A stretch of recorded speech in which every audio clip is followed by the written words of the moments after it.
día. Vamos a empezar la reunión del día de hoy virtual. Vamos a comenzar haciendo una oración a nuestro Dios. Señor, te damos muchísimas gracias por permitirnos estar un día más aquí en tu presencia, Señor.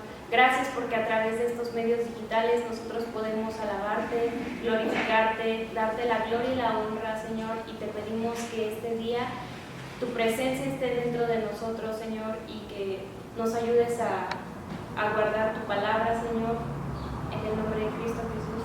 Amén. Vamos a alabar a nuestro Dios.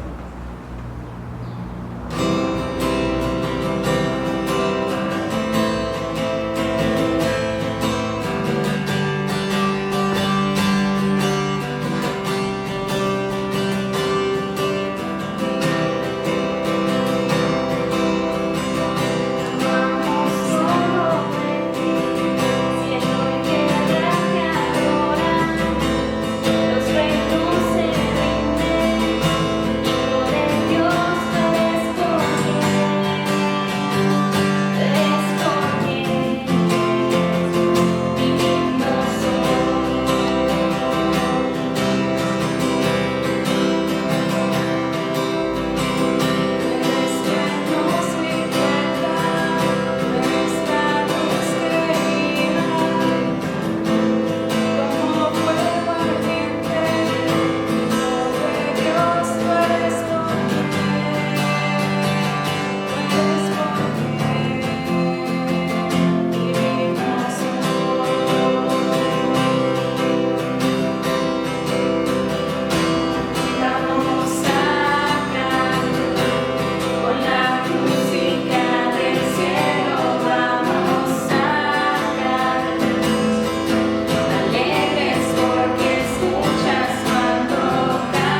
transmisión, Dios, poder alabarte y adorarte en espíritu y en verdad, Dios. Gracias te damos por permitirnos, aún en esta situación, poder adorarte, Dios, y poder escuchar también tu palabra, Padre. Te pedimos que abras nuestro corazón en este momento, que vamos a recibir de tu palabra. Queremos escuchar tu voz, queremos escuchar de ti, Dios. Gracias te damos en el nombre de Cristo Jesús.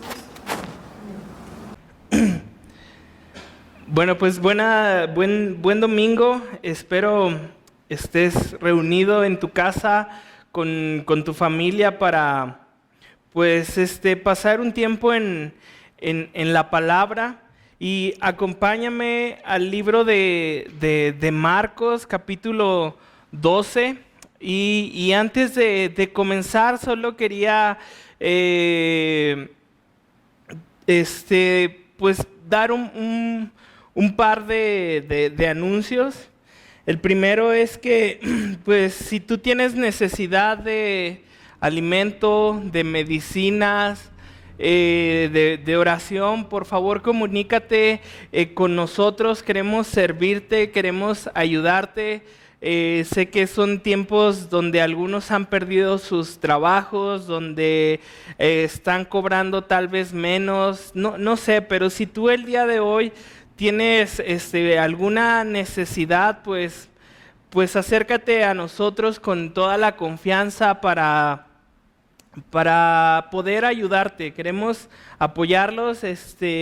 Y la segunda cosa es que algunos me han estado preguntando sobre las ofrendas, los diezmos. Y como saben, pues no tenemos una cuenta, no tenemos algún lugar donde tú puedas depositar. Entonces, si tú tienes interés de dar tu diezmo, estaremos el lunes aquí de 11 de la mañana a 2 de la tarde. Puedes venir aquí a dejar tu ofrenda igual a la cajita.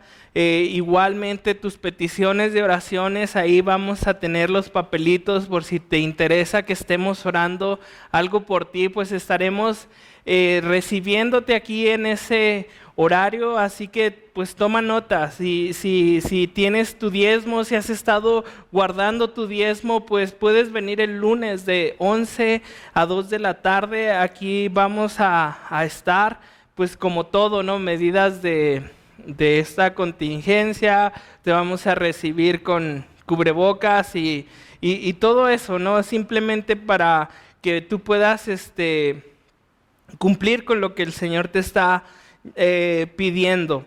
Y pues creo que son los únicos dos anuncios. Seguimos esperando a que esto termine antes de lo que están pronosticando. Y pues nada, los extrañamos mucho, yo los extraño mucho, extraño verlos por acá, me hace mucha falta abrazarlos, saludarlos, y pues espero pronto podamos estar reunidos aquí. Entonces acompáñame a Marcos capítulo 12, versículo 28, y veremos hasta al 44. Si tomas nota, al mensaje le he puesto confía en Dios. Y vamos a leer los primeros versículos del día de hoy y después oramos. Amén. Dice: acercándose uno de los escribas, que los había oído disputar y sabía que les había respondido bien, le preguntó: ¿cuál es el primer mandamiento de todos? Jesús respondió: el primer mandamiento de todos es: oye Israel, el Señor nuestro Dios, el Señor uno es. Y amarás al Señor tu Dios con todo tu corazón, con toda tu alma y con toda tu mente y con todas tus fuerzas. Este es el principal mandamiento. Y el segundo es semejante: amarás a tu prójimo como a ti mismo. No hay otro mandamiento mayor que estos. Entonces el escriba le dijo: bien, maestro, verdad has dicho, que uno es Dios y no hay otro fuera de él. Y el amarle con todo el corazón, con todo el entendimiento, con toda el alma y con todas las fuerzas, y amar al prójimo como a uno mismo, es más que todos los holocaustos y sacrificios. Entonces Jesús, viendo que había respondido sabiamente, le dijo: no estás lejos del reino de Dios. Y ya ninguno osaba preguntarle. Pues Dios bueno, Padre bueno, es un día más, Señor, donde tú nos das los recursos, Señor, donde tú nos das los medios, Señor, desde antes, Señor, que esto ocurriera, para poder estar recibiendo tu palabra, para poder estar alabando tu nombre. Gracias, Señor, porque tú ya sabes, Señor, las cosas que vienen, los tiempos que vienen, y tú tienes cuidado de tu iglesia. Y hoy, por medio de estos recursos que tú nos das, podemos seguir predicando el evangelio, podemos seguir reuniéndonos, Señor, para escuchar tu palabra.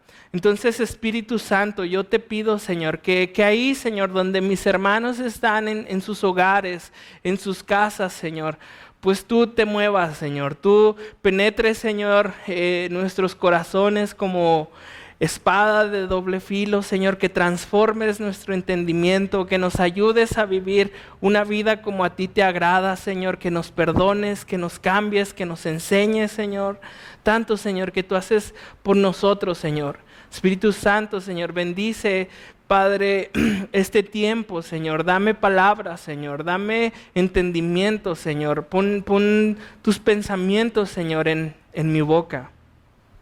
Así que gracias, Señor. Gracias por esto, Señor. Y Dios, también pedirte, Señor, bendigas a mis hermanos. Pedirte, Señor, que estés con ellos, que en este tiempo te busquen, Señor. Pon hambre, Señor, de tu palabra, de ti en sus vidas, Señor. Y, Señor, espero, Señor, que te pido, Señor, que esto termine, Señor, pronto, Señor. Pero no sin antes que tú cumplas tu propósito, no sin antes de que tú hagas algo, Señor. Úsanos, Señor, como iglesia. Úsanos aquí, Señor, Calvary, Señor, para compartir la buena nueva allá afuera, Señor. Aunque hoy están todos en sus casas, Señor, o la mayoría. Pero, Señor, tú lo sabes todo, tú sabes por qué nos tienes en esta situación, y lo único que pido, Señor, es que tu nombre, Señor, sea exaltado. Así que, sin más, Señor, yo pongo en este tiempo, en tus manos este tiempo. En el nombre de Cristo Jesús, amén. Pues Marcos 12, 28 al 44. Confía en Dios. Y estamos en este capítulo 12 y hoy vamos a terminar de verlo. Y la semana pasada comenzamos viendo que Jesús está en el templo y está pues platicando con estos hombres. Si recuerdas, desde capítulo 11, versículo 27, se acercan a Jesús para cuestionar su autoridad, para preguntarle en nombre de quién hacía las cosas que hacía. Jesús les lanza una pregunta, ellos dicen, pues no sabemos. Jesús no les responde, pero ahí no termina. Después de eso, Jesús enseña una parábola. Les enseña la parábola de los labradores malvados. Cuando termina esta palabra, se acercan a él para los fariseos y los herodianos para cuestionarle. Jesús, en su sabiduría, en su soberanía, responde y ellos simplemente se quedan maravillados. Al final vemos que se acercan los saduceos, ¿no? Para preguntarle acerca de la resurrección. Y Jesús contesta nuevamente con sabiduría, contesta con la palabra y les dice: Dios no es Dios de muertos, sino de vivos. Así que vosotros mucho erráis. Les enseña que realmente Él va a resucitar, que realmente nosotros resucitaremos juntamente con Él. Y está en esta plática, y ya lleva tiempo en este día Jesús platicando con estos hombres, pero aún falta una última pregunta, aún falta un cuestionamiento más, y dice ahí en versículo 28, acercándose uno de los escribas que lo había oído disputar y que sabía que les había respondido bien, le preguntó: ¿cuál es el primer mandamiento de todos? Entonces ya se acercaron a Jesús escribas, sacerdotes, ancianos, fariseos, herodianos, saduceos, y nuevamente un escriba se acerca a Jesús pensando: bueno, tengo una pregunta más. quiero aún saber más, aún tengo una oportunidad más para sorprender a Jesús, pero vamos a ver, o como leímos, que pues Jesús responde correctamente, que la sabiduría de Dios, que sus pensamientos, como dice la palabra, son más altos, son más grandes. Y algo que me llama la atención ahí es esa palabra, que los había oído disputar. Y estos hombres eran maestros de la ley, y por eso su pregunta va a tener mucho sentido, por eso su pregunta va al corazón de la ley, porque ellos eran los maestros. Entonces están disputando con Jesús, y la palabra disputar en un diccionario sencillo es luchar para alcanzar una cosa que se desea y que otras personas también quieren. ¿Y cuál era eso que ellos querían alcanzar? ¿Cuál era el deseo que ellos querían? ¿Qué querían hacer? Bueno, era simple, deshacerse de Jesús. Tienen 3 años o más viendo el ministerio de Jesús. Tienen 3 años escuchando sus palabras, escuchando sus enseñanzas, escuchando lo que Jesús hacía, los milagros que hacía. Y en vez de arrepentirse, en vez de considerar sus palabras, ellos querían deshacerse de Jesús. Con estas preguntas querían mostrar que Jesús no era quien decía ser, es decir, que Jesús no era el Mesías. Y me gusta, ¿no? Me gusta porque si notas, Jesús no se molesta en ningún momento, no se incomoda en ningún momento. Y así es Jesús, así es Dios con nosotros, es misericordioso, es lento para la ira, y nos da esta oportunidad de venir con todas nuestras preguntas a Él. ¿Tienes preguntas para Dios? ¿Tienes preguntas que no sabes y que le has estado preguntando una y otra vez a Dios para convencerte si realmente es el Cristo, no? Si realmente es el Mesías, si realmente es Dios. ¿Hay dudas en tu vida hoy que tú digas, tengo esta duda y ahí estás? ¿O tienes algún problema con Jesús? Que quieras estar discutiendo con Él, que quieras estar disputando con Él. Entonces a Jesús no le incomoda que nosotros peleemos con Él. No le incomoda que vengamos con estas preguntas. Y yo creo que no le molesta porque en cuanto a nuestras dudas, Él se quiere revelar, Él se quiere mostrar. Y quiere, pues, que le veamos como es Él.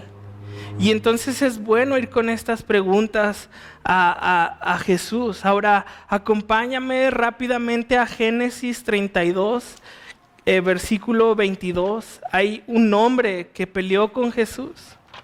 Hay un hombre, nos enseña la palabra, que estuvo toda una noche discutiendo con Dios.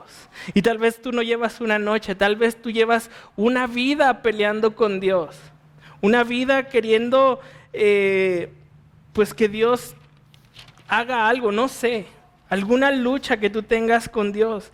Y ahí en versículo 22 dice, y se levantó aquella noche, está hablando de Jacob, y tomó sus 2 mujeres y sus 2 siervas y sus 11 hijos y pasó el vado de Jaboc. Los tomó pues e hizo pasar el arroyo a ellos y a todo lo que tenía. Así que quedó Jacob solo y luchó con él un varón hasta que rayaba el alba. Y cuando el varón vio que no podía con él, tocó el sitio del encaje de su muslo y se descoyuntó el muslo de Jacob mientras con él luchaba. Y dijo, déjame, porque raya el alba. Y Jacob le respondió, no te dejaré si no me bendices.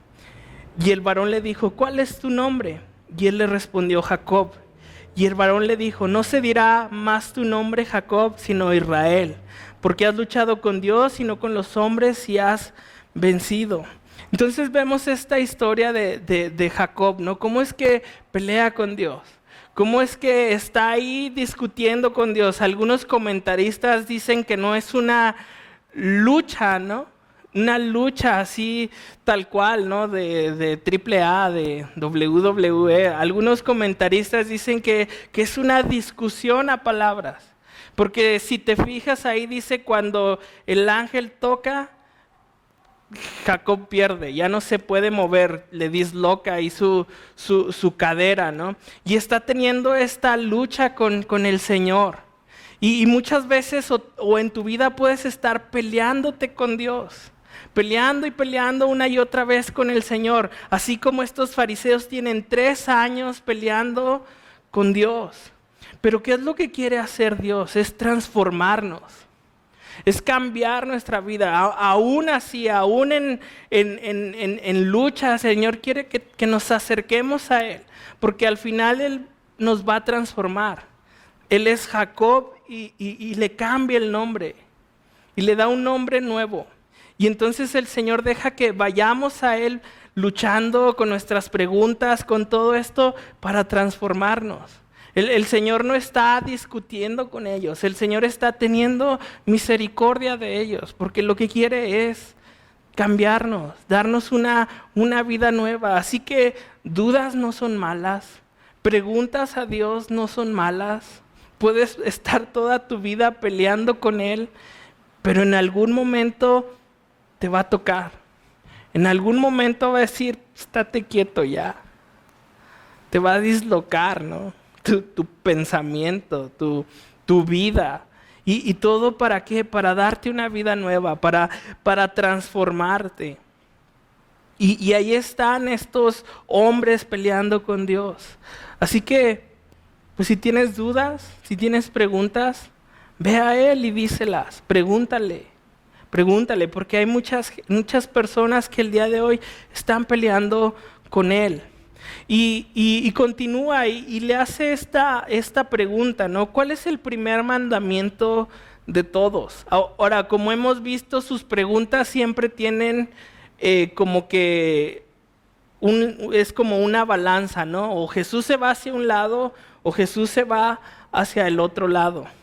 ¿Y cuál es el truco? ¿O dónde quieren sorprender a Jesús este hombre? Bueno, dicen, ¿no? que estos hombres tenían más de 600 leyes y para algunos unas eran más importantes, otras menos importantes, para otros la que no era importante para ellos sí lo era. Entonces no hay un acuerdo entre maestros, entre fariseos, de cuáles son las leyes más importantes y las leyes menos importantes. Cuáles eran las leyes obligatorias y cuáles no eran las leyes obligatorias. Y este hombre está preguntando, ok, dime, ¿no? ¿De qué lado estás, no? ¿Cuál es tu visión sobre la ley? ¿Qué es lo que tú crees de la ley, de las leyes que tenemos?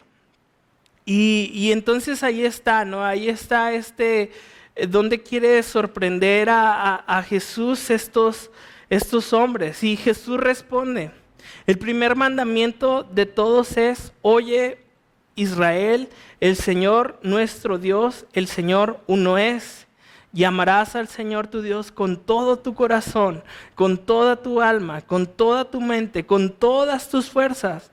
Este es el principal mandamiento. Y el segundo es semejante. Amarás a tu prójimo como a ti mismo. No hay otro mandamiento mayor que estos. Y lo que Jesús está diciendo, lo que Jesús está respondiendo es que está resumiendo toda la ley en 2. En el amor a Dios y en el amor al prójimo. ¿Y por qué, no? ¿Por qué se resume toda la ley en estas 2? Porque si dejamos que estos 2 mandamientos regulen nuestros pensamientos, nuestras decisiones y acciones, cuando no estamos seguros de qué hacer, estaremos considerando cuál de ellas muestran más amor por Dios y al prójimo. Es decir, cuando vas a hacer algo, tienes que pensar si eso pues es un acto de amor hacia Dios. O si eso que vas a hacer, en eso que tú vas a hacer, que tú estás pensando, estás amando al prójimo. Porque definitivamente si tú amas a tu prójimo, pues ya no le vas a querer robar, ya no le vas a querer matar. Si tú amas a Dios, pues no vas a querer hacer lo demás, ¿no? Por cuanto tienes temor de Dios. Y entonces Jesús está aquí resumiendo esto. Y aún dice algo, es el amor, ¿no? El amor a Dios, el amor al prójimo. Y la palabra nos enseña algunos consejos sobre estos dos mandamientos. La palabra nos enseña acerca del amor. Y hay muchos que pudiéramos decir, ¿no? Pero creo que tengo aquí 4 solamente. Y la primera es que realmente puedo amar a Dios. Que realmente puedo ser una persona que ama a Dios. Ahora, ¿cómo puedo amar a Dios? Pues conociéndole, acercándome a Él, teniendo una relación con Él. Primera de Juan 4:19 dice, nosotros amamos porque Él nos amó primero.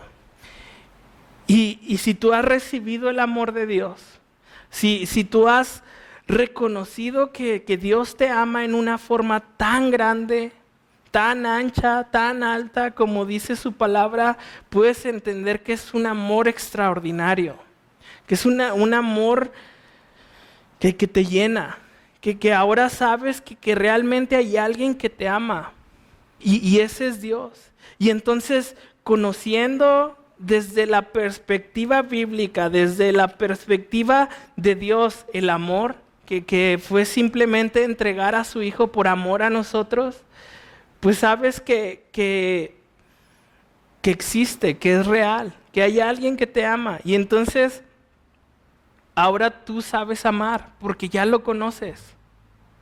Porque ya sabes qué es el amor. El Señor te ha enseñado que en la cruz te amaba y ahora tú sabes amar. Ahora tú sabes amar. Ahora, pues ¿cómo sé que le estoy amando? ¿Cómo sé que estoy amando a Jesús? ¿Cómo sé que cuando canto te amo, cuando le digo te amo es verdad? Juan 14:21 dice, el que tiene mis mandamientos y los guarda, ese es el que me ama. Y el que me ama será amado por mi Padre, y yo le amaré y me manifestaré a él. Entonces vemos esto, que sé que estoy amando a Dios cuando estoy en obediencia a Él. No puedo decir que le amo si no le estoy obedeciendo. No puedo decir que le amo y mi vida no refleja ese amor en obediencia. También en Romanos 8:28 dice, y sabemos que los que aman a Dios, todas las cosas les ayudan a bien. Esto es, a los que conforme a su propósito son llamados. Sé que amo a Jesús cuando veo por dónde me lleva. Cuando dice aquí, y sabemos que todas las cosas nos ayudan para bien, aún las que no me gustan, aún las que no entiendo. Ahí es cuando sé que estoy amando a Dios porque estoy de acuerdo con Él, porque estoy de acuerdo por el camino que Él me está llevando. Aún sea un camino difícil, aún sea un camino de tristeza, puedo estar tranquilo porque sé que eso que está pasando me va a ayudar. Y a lo mejor de momento no lo entendemos, ¿no? Pero ahí mostramos que le amamos, porque estamos de acuerdo con Él, con lo que por donde está llevando nuestra vida. Le decimos, Señor, dirige mis pasos. Llévame por donde tú quieras. Y el Señor empieza a hacer eso y empieza a decir, ¿en serio, Señor, por aquí? ¿En verdad, Señor, quieres que camine por aquí? Y muchos prefieren seguir sus pasos. Muchos prefieren decir, no, mejor por ahí no. Y entonces aquel que le ama está de acuerdo por donde Dios lo está llevando en su vida. Entonces ahí vemos, ¿no?, que podemos amar a Dios porque Él nos amó primero. Porque Él pues nos mostró su amor en la cruz del Calvario y ahora sé lo que es el amor verdadero. Y después vemos que el amor es una virtud. Y en el Antiguo Testamento se usa este término de virtud con la idea de capacidad o habilidad unida a un sentido de lo recto. Vemos en Éxodo 18:21 cuando el suegro de Moisés le dice: Moisés, no puedes solo, necesitas quien te ayude. Y entonces Moisés pide hombres así, hábiles y rectos delante de Dios. Entonces vemos que la virtud es eso, son hombres hábiles, pero al mismo tiempo rectos delante de Dios. Y 1 Corintios 13:13 dice: ahora pues permanecen estas 3 virtudes, la fe, la esperanza y el amor, pero la más excelente de ellas es el amor. Así que el amor es una virtud, es la más excelente de las virtudes. Nuestro amor debe de ser esa capacidad que imite al amor de Dios. Entonces tengo que amar como Dios me amó. Tengo que tener esa virtud, esa habilidad para amar a las personas como Dios me amó a mí. Y suena súper difícil, ¿no? Suena súper difícil porque muchas veces no queremos amar a las personas. Muchas veces nos quedamos muy cortos en esa virtud. Dice 1 Corintios 13, voy a estar leyendo muchos versículos. Si yo hablase lenguas humanas y angélicas y no tengo amor, vengo a ser como un metal que resuena o címbalo que retiñe. Y si tuviese profecía y entendiese todos los misterios y toda la ciencia, y tuviese toda la fe de tal manera que trasladase los montes, y no tengo amor, nada soy. Y si repartiese todos mis bienes para dar de comer a los pobres, y si entregase mi cuerpo para ser quemado, y no tengo amor, de nada me sirve. El amor es sufrido, es benigno, el amor no tiene envidia, el amor no es jactancioso, no se envanece, no hace nada indebido, no busca lo suyo, no se irrita, no guarda rencor, no se goza de la injusticia, mas se goza de la verdad. Todo lo sufre, todo lo cree, todo lo espera, todo lo soporta. El amor nunca deja de ser.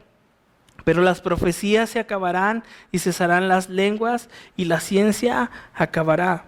Así que todo lo que hagamos tiene que venir acompañado de amor. Si no, de nada sirve. Todo lo que cuidar nuestro hogar, cuidar a nuestros amigos, cuidar a nuestra familia, cuidar a nuestros hermanos, todo lo que hacemos, si no hay amor en ellos, como dice aquí, pues solamente estás haciendo ruido, pero de nada sirve. ¿Y qué más podemos aprender del amor? Bueno, el amor me hace reconocer a un seguidor de Cristo. Me hace reconocer a un cristiano genuino. ¿Por qué? Porque sé que un cristiano es una persona que sabe amar. Juan 13:35. El amor que tengan unos por otros será la prueba ante el mundo de que son mis discípulos. Y si quieres ser discípulo de Jesús, lo primero que el Señor dice, pues empieza a amar a los demás. Un cristiano sin amor no es un discípulo. Y me atrevo a decir que el amor es la evidencia de que alguien ha tenido un encuentro con Dios, por lo que leímos al principio. Yo dudo de una real conversión en aquellos que aceptan y han rendido su vida a Cristo, pero no tienen amor. Es una evidencia. El amor creo que es el fruto más rico que una persona puede comer de nosotros. O sea, piensa en esa fruta que tanto te gusta, no sé, fresa, manzana, un mango, que cuando lo comes y está en su punto dices, ¡ay, qué rico! Qué rico, qué fresco, dame más. Pues así nosotros, que las personas disfruten nuestra compañía, que las personas en vez de salir corriendo digan, anhelen estar con nosotros. Yo creo que los discípulos de Jesús vieron eso, el amor de Dios, y por tanto le seguían. Por tanto le seguían, porque veían que era una persona que los amaba. Que los amaba. Y entonces Jesús hace todo lo que hace, pero unido al amor. Y nosotros igual. Si decimos ser sus discípulos, si decimos ser sus seguidores, si decimos ser cristianos, la gente tiene que empezar a ver el amor de Dios a través de nosotros. Y por último, y más difícil, el amor no es exclusivo. El amor no se lo doy a quien yo se lo quiera dar. Dice su palabra en Lucas 6:32. Si solo aman a quienes los aman a ustedes, ¿qué mérito tienen? Hasta los pecadores aman a quienes los aman a ellos. Somos llamados a amar no solo a quien quiero amar. Soy llamado a amar a mis enemigos como a mí mismo. Y ahora piensa en ti, ¿no? Piensa cómo eres. Y yo creo, ¿no?, que no soy una persona fácil de amar.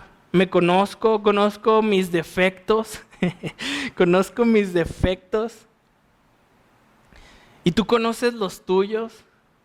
Y sabes y te das cuenta a veces lo insoportable que eres, lo fastidioso que eres. Claro, hay buenas cosas en nosotros, pero piensa en eso, ¿no?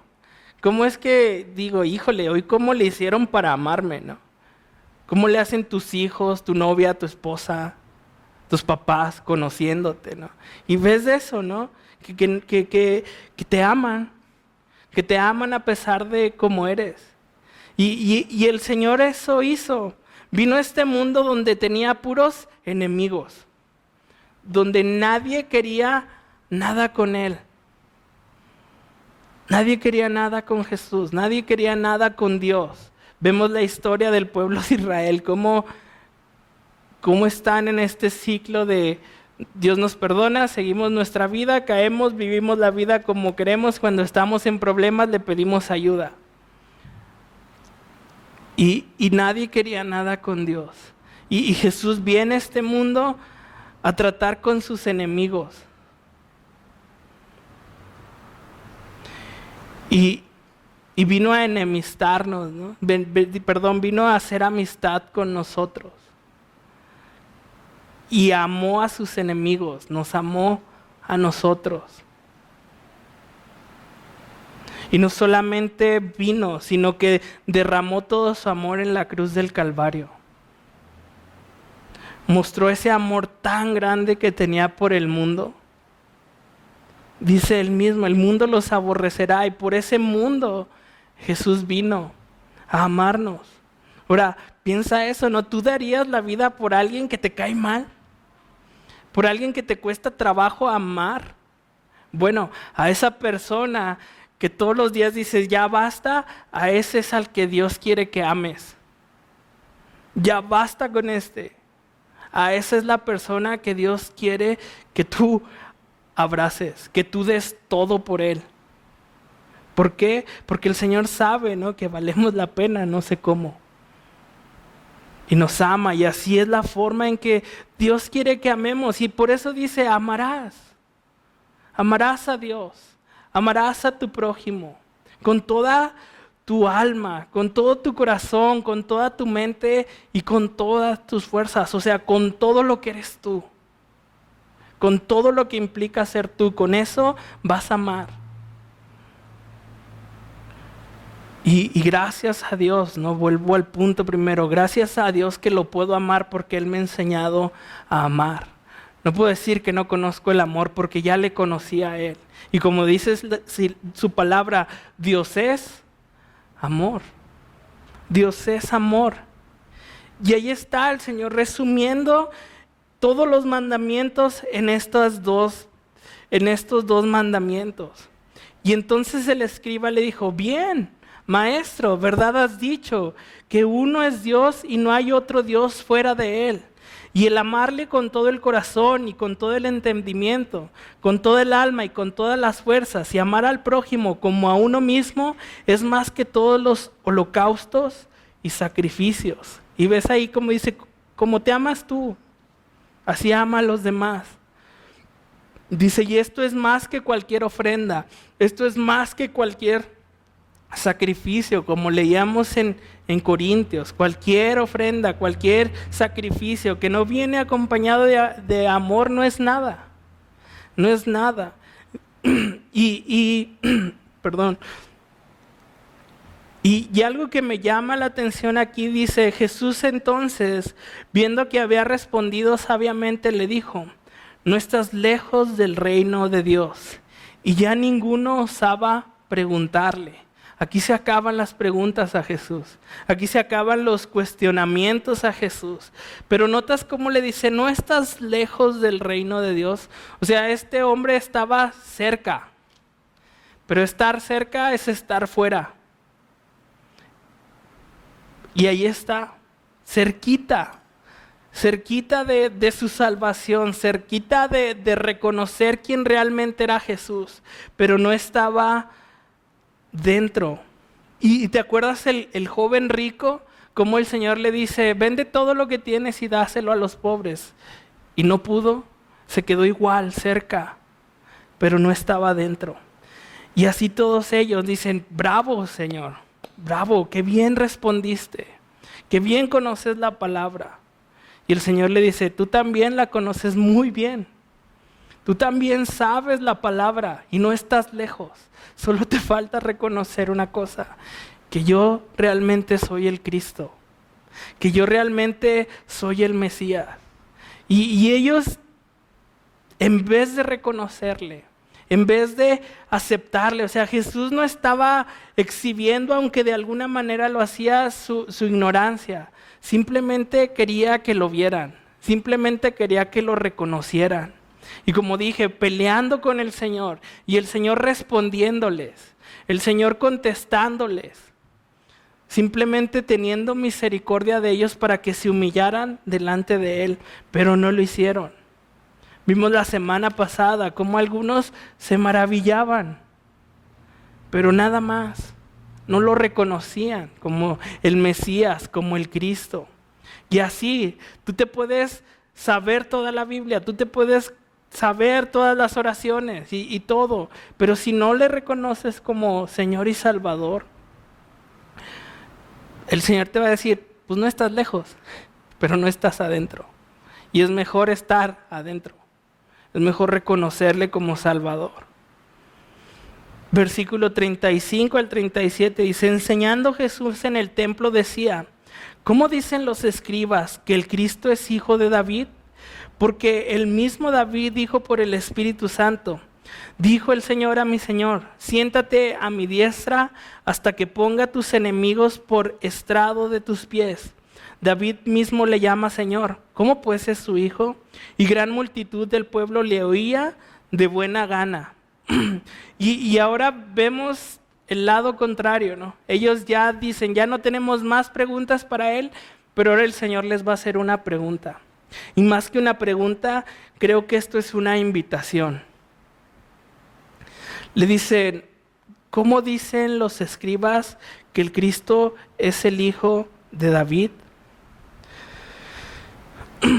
Y esta pregunta que Jesús hace se trata sobre la verdadera naturaleza del Mesías. Ellos decían que el Mesías sería un ser humano, es decir, un libertador mayor que Moisés, pero tan humano como Moisés. O sea, que sería un hombre como tú y como yo, que no había divinidad en él. Y entonces Jesús dice, ¿qué es lo que ellos enseñan? Y me gusta porque aquí dice el Señor, porque el mismo David dijo por el Espíritu Santo. Entonces, el título de hijo de David era un título apropiado para ellos. Pero el Señor usa las palabras y enseña que David no habla por su propia cuenta.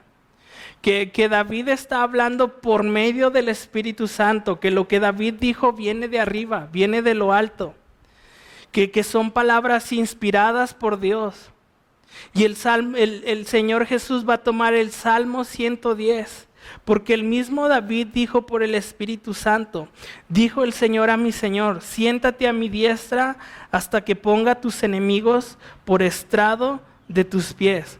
Y ahí nos detenemos, ¿no? Dijo el Señor a mi Señor.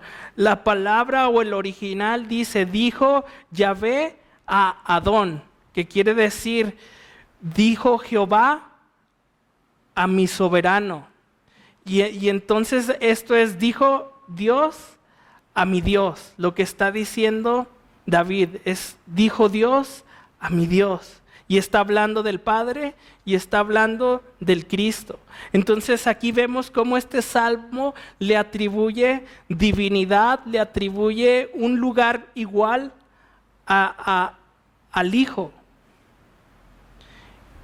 Dijo el Señor a mi Señor, siéntate a mi diestra hasta que ponga a tus enemigos por estrado de tus pies. Entonces, un resumen de esto es, ¿cómo dicen los escribas que la naturaleza del Mesías es 100% humana? Si David, inspirado por el Espíritu Santo, enseña que también es 100% Dios, acomodando, ¿no?, las palabras. Jesús está proclamando la deidad del Mesías, es decir, la suya misma. Y lo que el Señor le está diciendo es, pues si el Mesías es Dios, ¿quién está enfrente de ustedes? ¿Quién es este del que David hablaba? ¿Quién es este del que la Biblia enseña? Y interesante porque el apóstol Pablo empieza la carta a Romanos con algo similar y dice, Pablo, siervo de Jesucristo, llamado a ser apóstol, apartado para el evangelio de Dios, el que había prometido antes por sus profetas en las santas escrituras acerca de su Hijo, nuestro Señor Jesucristo. Y dice que era del linaje de David según la carne, pero que fue declarado Hijo de Dios con poder según en el Espíritu de santidad por la resurrección de entre los muertos, por quien recibimos la gracia y el apostolado para la obediencia de la fe en todas las naciones por amor de su nombre, entre las cuales estáis también vosotros llamados a ser de Jesucristo. Entonces vemos esto, ¿no? Que sí, que el Mesías era del linaje de David, pero que también era el Hijo de Dios, que también había divinidad en ellos. Y entonces dice el Señor, David mismo le llama Señor. ¿Cómo pues es su hijo? ¿Cómo es que lo llama Señor? Y gran multitud del pueblo le oía de buena gana. Y una vez más vemos esto, ¿no? Que ellos solo recibían la palabra, lo escuchaban hablar y decían, órale, está diciendo que es el Cristo. Está diciendo que el Mesías es algo más que un hombre. Está diciendo que Él es el Mesías. Y todos se asombraban y le oían de buena gana, pero no terminaban por aceptarlo. No terminaban por rendir su vida. Y así puedes creer que Jesús es Dios y nada más, pero sin recibirle. Y tienes que humillarte delante de Él. Y tienes que pedirle perdón por tus pecados. Y tienes que reconocer que sin Él no hay vida. No es suficiente nada más verlo así, escucharlo. Tenemos que humillarnos, tenemos que ponernos delante de Él. Reconocer que sin Él nada somos. Y esos hombres ahí están, pues nada más escuchándolo de buena gana. Y les decía en su doctrina, guardaos de los escribas que gustan de andar con largas ropas y que aman las salutaciones en las plazas y en las primeras sillas en las sinagogas y los primeros asientos en las cenas, que devoran la casa de las viudas y que por pretexto hacen largas oraciones. Ellos recibirán mayor condenación. Ahora, si te fijas ahí en versículo 35, dice que Jesús estaba enseñando en el templo. Y ahí en el templo donde están todos estos hombres, donde según ellos mandan, el Señor empieza a decir todo eso, así, ¿no? Y a lo mejor ellos creían que era su territorio, que era, como acá decimos, que era su barrio. Pero lo que está ahí haciendo el Señor es mostrar su autoridad en el templo. Mostrar que Él tiene toda la autoridad. ¿Te atreverías a decir algo así en un lugar donde sabes que hay puros enemigos tuyos? ¿Los provocarías de tal manera para que te maten o yo qué sé? Bueno, el Señor Jesús tiene la autoridad porque realmente Él era el Señor del templo. Porque realmente Él estaba en su territorio. Y tomar en cuenta que Jesús se entregó y no lo tomaron. O sea, el Señor estaba tan tranquilo diciendo estas cosas de ellos porque sabía que ellos no podían tomar su vida. El mismo Señor Jesús se entregó a sí mismo. Y Juan 18:10 dice, nadie me la quita, hablando de su vida, sino que yo de mí mismo la pongo. Tengo poder para ponerla y tengo poder para volverla a tomar. Este mandamiento recibí de mi Padre. Y entonces vemos que a Jesús nadie le quitó la vida. Que Jesús voluntariamente fue a la cruz del Calvario a pagar nuestra deuda. Y entonces ahí está el Señor con toda su autoridad hablando acerca de estos hombres. Ahora, lo que les dijo, pues obviamente no les iba a gustar. ¿A quién le gusta, no? Que digan cosas así de nosotros. Luego brincamos, ¿no? Luego digo, ¿y tú qué? ¿Y tú qué? ¿Qué? ¿No? Y el Señor les está diciendo, guardaos de los escribas. Ellos creían que ellos eran la máxima autoridad, que nadie conocía mejor la palabra que ellos. Y el Señor les está diciendo, hey, no les hagan caso. Guárdense de ellos. Y dice que gustan andar con ropas largas. Ahora, pues eran vestidos lujosos. Eran vestidos que nadie más usaba. Eran vestidos que los elevaban a otro nivel. Ahora, pues nada malo, ¿no? En vestirse bien. Nada malo en andar con ropa bien si te gusta vestir bien.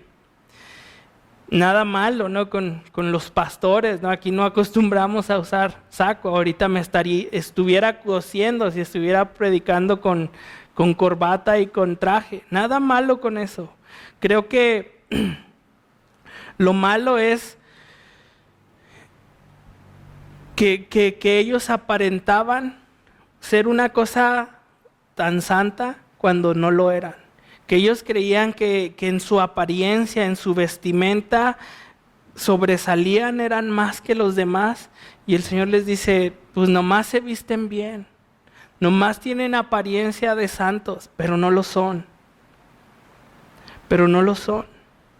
Timoteo 2:9-10 habla a las mujeres, pero creo que puede aplicar a todos. Asimismo, que las mujeres se vistan con ropa decorosa, con pudor y modestia, no con peinado ostentoso, no con oro o perlas o vestidos costosos, sino con buenas obras, como corresponde a las mujeres que profesan la piedad. Y así nosotros, ¿no? Pues puedes vestirte bien, pero que eso no te defina, que eso no te haga pensar que eres mejor que los demás, sino vístete de buenas obras. Y después dice que aman las salutaciones. Ellos querían pues reconocimiento. Querían que por donde pasaran todo el mundo se hincara ante ellos, todo el mundo los viera. Bueno, no se hincaban porque no se acostumbraba, pero querían ese reconocimiento. Y Filipenses 2:3-4 dice, no hagan nada por egoísmo o vanidad, más bien con humildad consideren a los demás como superiores a ustedes mismos. Y cada uno debe de velar no solo por sus propios intereses, sino también por los intereses de los demás. Ellos buscaban reconocimiento y el Señor nos dice, vístete de humildad. Y ve a los demás como mejores que tú. ¿Ves así a la gente? O de repente ves a personas que los ves como dicen de arriba para abajo. O de abajo para arriba. ¿Cómo ves a las personas? ¿Estás siendo humildes con ellos? ¿Pones sus intereses por arriba de los tuyos? Estos hombres así pasaban, ¿no? Y decían, ya llegamos, véanos, reconózcanos, salúdenos. No había humildad en ellos. Y después dice, devoran las casas de las viudas. Ellos tenían menosprecio y explotaban a los que menos tenían. Administraban todo el dinero de ellas y las convencían porque ellos no cobraban un sueldo. Ellos no cobraban un sueldo, recibían puros regalos, puras regalías. Entonces ellos abusaban de su posición para quitarles el dinero a las viudas.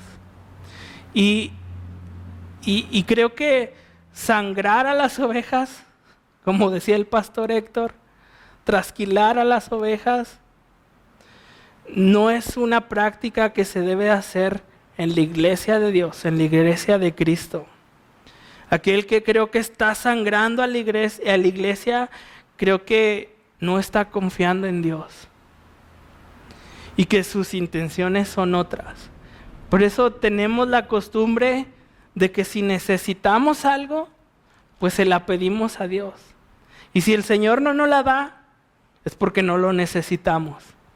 Pero si ponemos en sus manos querer, no sé, un nuevo local, y el Señor nos da para un nuevo local o nos manda un nuevo local, pues sabemos porque Él así lo desea. Pero no tenemos la necesidad de, bueno, ahora vamos a dar más. Ahora necesitamos más dinero. Ahora haz una promesa de fe. Ahora pon más en la cajita. No, porque Dios se encarga, Dios sabe de lo que necesitamos. Entonces estos hombres así estaban, ¿no? Le quitaban el dinero a las personas. Lee Lucas 14, 7 al 14. Te lo dejo de tarea. Y también dice que hacían largas oraciones. Y no es que quisieran pasar largos tiempos de devoción, largos tiempos con Dios, sino simplemente ser reverenciados por la gente. Es decir, decían, mira qué espirituales. Y era lo único que querían, que los vieran como personas espirituales cuando no lo eran. Y el Señor nos dice en Mateo 6:6, mas tú cuando ores, entra en tu aposento y cerrada la puerta, ora a tu Padre que está en secreto. Y tu Padre que te ve en lo secreto te recompensará en lo público. Así que así debemos de andar. Y esto creo que es opuesto a lo que Jesús ya enseñó en capítulo 10, donde nos dice, perdón, no es capítulo 10, es capítulo 8, versículo 34. Y llamando a la gente y a sus discípulos les dijo, si alguno quiere venir en pos de mí, niéguese a sí mismo, tome su cruz y sígame. Y esto es todo lo contrario a lo que Jesús espera de nosotros. O a lo que Jesús quiere que hagamos. Ellos buscaban todo el reconocimiento y el Señor nos dice, vivan una vida en humildad, una vida desinteresada por ustedes mismos. Y al final de este capítulo, creo que corona todo lo que hemos estado viendo desde capítulo 11 y 12. Y dice así, y estando Jesús sentado delante del arca de la ofrenda, es decir, miraba cómo el pueblo echaba dinero en el arca y muchos ricos echaban mucho. Y vino una viuda pobre y echó 2 blancas, o sea, un cuadrante. Entonces llamando a sus discípulos les dijo, de cierto os digo, que esta viuda pobre echó más que todos los que han echado en el arca, porque todos han echado de lo que les sobra, pero esta de su pobreza echó todo lo que tenía, todo su sustento. Y podríamos hablar del diezmo y de la ofrenda aquí, pero no quiero hablar de eso, porque creo que todos sabemos que tenemos que diezmar, porque todos creo que sabemos que lo que damos no es realmente de nosotros, es algo que Dios nos da, es de Él todo. Y creo que pueden usar esto, ¿no? Para decir, ves, tienes que echar todo, ¿no? Todo lo que tú tienes. Y no es eso. Creo que, como dije, estos últimos versículos coronan todo lo que hemos estado hablando. ¿Por qué? Porque pues tú ya sabes que tienes que ofrendar y diezmar. Pero creo que al final dice, porque todos han echado de lo que les sobra, pero esta de su pobreza echó todo lo que tenía, todo su sustento. Llegaban los hombres ricos y ponían su ofrenda, y su ofrenda sonaba, y su ofrenda era lujosa, su ofrenda se veía, pero esta mujer dio todo lo que tenía. Y comentarios dicen que ella tenía la moneda de más bajo valor. Es como si hoy tuviera solamente 2 monedas, no sé si se siga usando, la de 5 centavos, sino la de 10 centavos. Y era todo lo que esta mujer tenía y lo puso en la ofrenda. Y acompáñame a Génesis 4. Es una historia que ya todos conocemos, bueno, que creo que la mayoría conocemos. Dice, conoció a Adán a su mujer Eva, la cual concibió y dio a luz a Caín, y dijo, por voluntad de Jehová he adquirido varón. Después dio a luz a su hermano Abel, y Abel fue pastor de ovejas, y Caín fue labrador de la tierra. Y aconteció que andando el tiempo, que Caín trajo del fruto de la tierra una ofrenda a Jehová. Y Abel trajo también de los primogénitos de sus ovejas, de lo más gordo de ellas, y miró Jehová con agrado a Abel y a su ofrenda, pero no miró con agrado a Caín y a la ofrenda suya. Y se ensañó Caín en gran manera, y decayó su semblante. Abel da lo mejor que tiene. Abel toma lo más gordo de sus ovejas y lo entrega a Dios. Caín pues da una ofrenda, como dice su palabra. Escogió, ¿no? Como diciendo, bueno, esto es lo que puedo dar, y lo lleva. Igual estos hombres están dando mucho porque tienen mucho, pero no están dando lo mejor.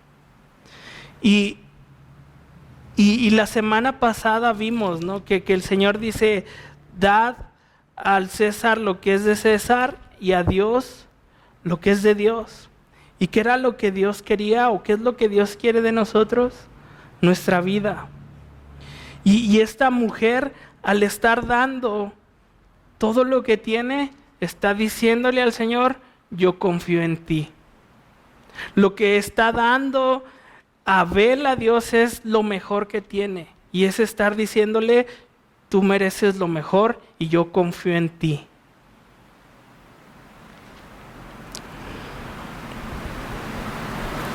Y nosotros debemos de dar toda nuestra vida a Dios, depositarla en sus manos. Dice, todo sustento dejó, era lo único que tenía en este mundo para sobrevivir esta mujer, y lo dejó todo. ¿Tú de qué te estás agarrando? ¿Qué es si Dios te pide eso? ¿Cómo vivirías? Da a Dios lo que es de Dios. Da a Dios tu vida. Entrégale toda tu vida. Deja que Él la gobierne y puedes confiar en Él.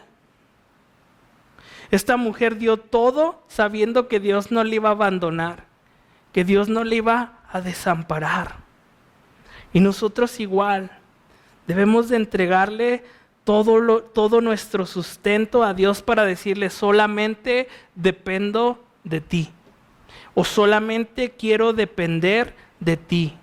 Mi confianza está en ti totalmente. Y por eso digo que todos estos últimos versículos coronan todo lo demás. Porque vemos hombres peleando con Dios, vemos hombres maravillados, vemos hombres que le escuchaban de buena gana, pero que no lo dejaban todo.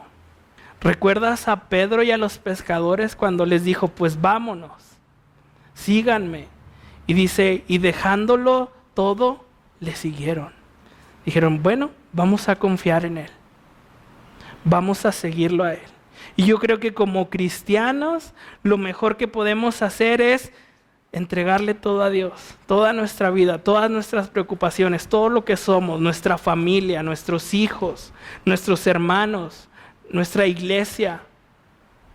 Dejar que Él obre como Él quiera obrar. Decirle, es tuyo, yo confío en lo que tú vayas a hacer, yo te sigo. Yo te sigo porque es tuyo. Te doy todo. Y Salmo 21 nos enseña eso. Salmo 23, perdón. Dice, Jehová es mi pastor. Y la pregunta es, ¿realmente Jehová es tu pastor? ¿Realmente eres una oveja de Jesús? Si es así, nada te faltará. En lugares de delicados pastos te hará descansar. Junto a aguas de reposo te pastoreará.